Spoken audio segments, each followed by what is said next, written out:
Mid-stage, Ace Frehley stopped. The solo was over, but there was no sound in the hall. No applause, no screaming, just silence, and that silence questioned everything he knew. Detroit. 1982. The venue was called Masonic Temple, 3,000 capacity, sold out weeks in advance. Ace Frehley's first major solo tour after leaving Kiss. The poster outside read, "Space Ace, unmasked? No makeup. No pyrotechnics. No theatrical costumes. Just a man and a guitar." The crowd had been loud during the opening songs. Energetic. Responsive. They'd come to see if Ace Frehley could exist without the armor of spaceman makeup, without Gene Simmons and Paul Stanley flanking him, without the safety of being one piece of a larger machine. He'd proven he could. The first 4 songs went well. The band was tight. His guitar tone was perfect, thick, warm, that signature Les Paul sound through a Marshall stack pushed just past the edge of breakup. Between songs, people shouted his name. Some wore homemade Space Ace shirts. Some held signs. "Shock me, Ace. New York groove forever." Everything was going according to plan. Then came the 5th song. A new one. Something he'd written alone in a studio apartment in the Bronx 6 months earlier, after the lawsuits were settled, after the press had written their "Fall of a Guitar Hero" articles, after he'd sat in silence for weeks wondering if he was anything without the mask. The song was called "Fractured Mirror." Instrumental. No vocals. Just guitar. It was personal in a way nothing he'd written for Kiss ever could be, slow, melodic, vulnerable. The kind of playing that couldn't hide behind volume or spectacle. The kind of playing that asked the listener to actually listen. He told his band to sit this one out. Just him. One guitar. One amplifier. 3,000 people. Ace stepped to the microphone. "This next one," he said, his voice quiet. "This one's different. No words. Just listen." He began to play. The melody unfolded slowly. Delicate. Almost fragile. His fingers moved across the fretboard with precision, bends that spoke instead of screamed, vibrato that suggested emotion rather than demanded it. The notes hung in the air of the Masonic Temple, filling the ornate space with something the venue rarely heard, restraint. Ace's eyes were closed. He wasn't performing for the crowd. He was playing for himself, the way he used to play in his bedroom in the Bronx before anyone knew his name, before stadiums and contracts and expectations. Just sound. Just truth. The solo built gradually. Not to a climax of shredding and speed, but to a moment of pure melodic resolution, a final bend that held, vibrating in the silence, before fading into nothing. Ace let the note die completely. Opened his eyes. Lowered his guitar slightly. Turned to face the audience. Nothing. 3,000 people. Completely still. No applause. No shouting. Not even the ambient noise of a crowd shifting in their seats. Just absolute, pressing silence. Ace didn't defend himself. He never did. Backstage, 30 minutes earlier, the tension had been building. Ace's tour manager, a man named Rick Monroe who'd worked with everyone from Aerosmith to the Stones, had approached him in the dressing room while Ace was tuning his guitar. "About this fractured mirror thing," Rick said, trying to sound casual but failing. "You sure you want to do it tonight?" Ace didn't look up from the tuning pegs. "Yeah. It's just... Detroit's a tough crowd. They came for rock and roll. For energy. That slow stuff, it's risky. I know. If it doesn't land, if they don't get it, the whole show could." "Rick." Ace finally looked up, his expression neutral, almost blank. "I'm playing it." Rick knew better than to push. He'd learned over the past 6 months that Ace Frehley didn't argue. He didn't explain.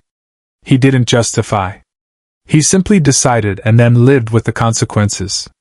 The opening act, a local band called Voltage, had been watching from the side stage.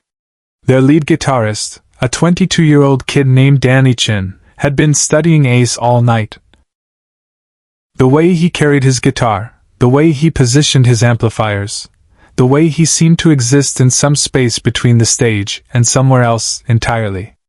During soundcheck, Danny had worked up the courage to approach. "Mr. Frehley," he'd said, his voice nervous. "I just wanted to say, man, you're the reason I started playing. That solo unshocked me, that's what made me pick up a guitar." Ace had looked at him, really looked, not the glance musicians usually give fans, but actual eye contact. "You play lead?" "Yeah.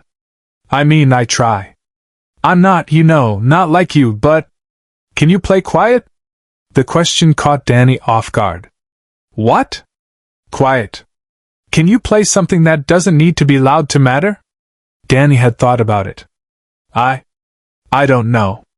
I never really tried." Ace had nodded slowly, like this answer confirmed something he already knew. "Most guys can't. They think guitar is about volume, about speed, about proving something." He'd adjusted one of his tuning pegs, listening to the note. The hard part is playing something that doesn't prove anything, just exists. Then he'd walked away, leaving Danny standing there trying to figure out what had just been said. Now, standing on stage in front of 3,000 silent people, Ace was living that philosophy. And it was failing. The silence stretched. 5 seconds. 10. Someone in the back coughed. The sound echoed through the Masonic temple like a gunshot. Ace stood perfectly still. His guitar hung from its strap, both hands resting on the body. His face showed nothing, not embarrassment, not anger, not confusion. Just stillness. Waiting. Away from the spotlight, Ace made a choice no one expected. The band was watching from stage left. The bass player, Richie Lure, looked at the drummer, Dave Markey. Dave's eyes were wide with panic. This wasn't supposed to happen. Crowds didn't go silent after Ace Frehley solos. They exploded. They demanded more. They lost their minds. But Detroit was just watching. Rick Monroe was in the wings, whispering frantically into his walkie-talkie. "We need to move to the next song. Now. Get Ace's attention. Signal him." The lighting director, a woman named Carol Pierce who'd done tours for everyone from Zeppelin to Pink Floyd, stood at her console watching the stage. She'd seen performers bomb before. Seen the moment when an artist realizes they've lost the room. Usually, they try to recover. Make a joke, speed up the next song, add energy, do something to win the crowd back. Ace Frehley did none of those things. He stood there, breathing, waiting, the silence growing heavier with each passing second. Then, slowly, deliberately, he raised his guitar back to playing position. Not aggressive. Not defensive. Just ready. He didn't speak to the crowd. Didn't acknowledge the silence. Didn't explain or apologize or deflect. He started playing again. The same song. Fractured Mirror. From the beginning. A murmur rippled through the crowd. Confusion. Some people actually laughed, not mean laughter, but the nervous laughter of people who don't understand what they're witnessing. Rick was screaming into his walkie-talkie now. What is he doing? He's playing it again? Someone stop him. This is a disaster. But Carol, watching from the lighting booth, leaned forward. Wait. She said to no one in particular. Just wait. The melody unfolded exactly as it had before. Same notes. Same phrasing. But something was different.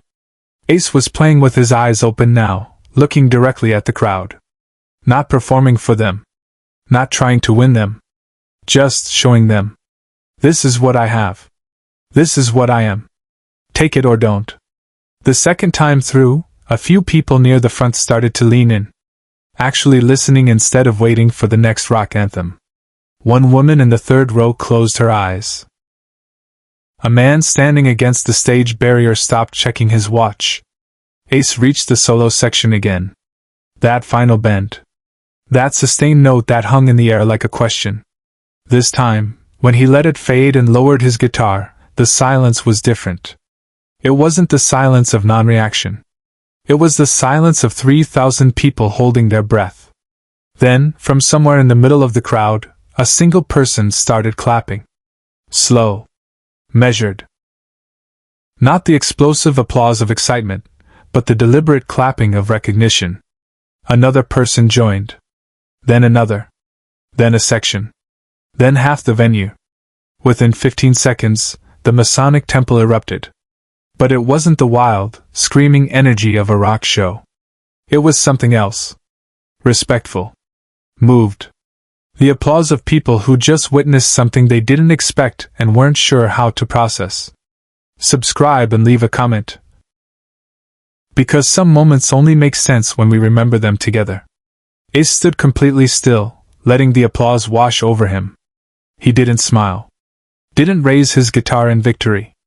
Didn't bow or gesture or acknowledge the shift.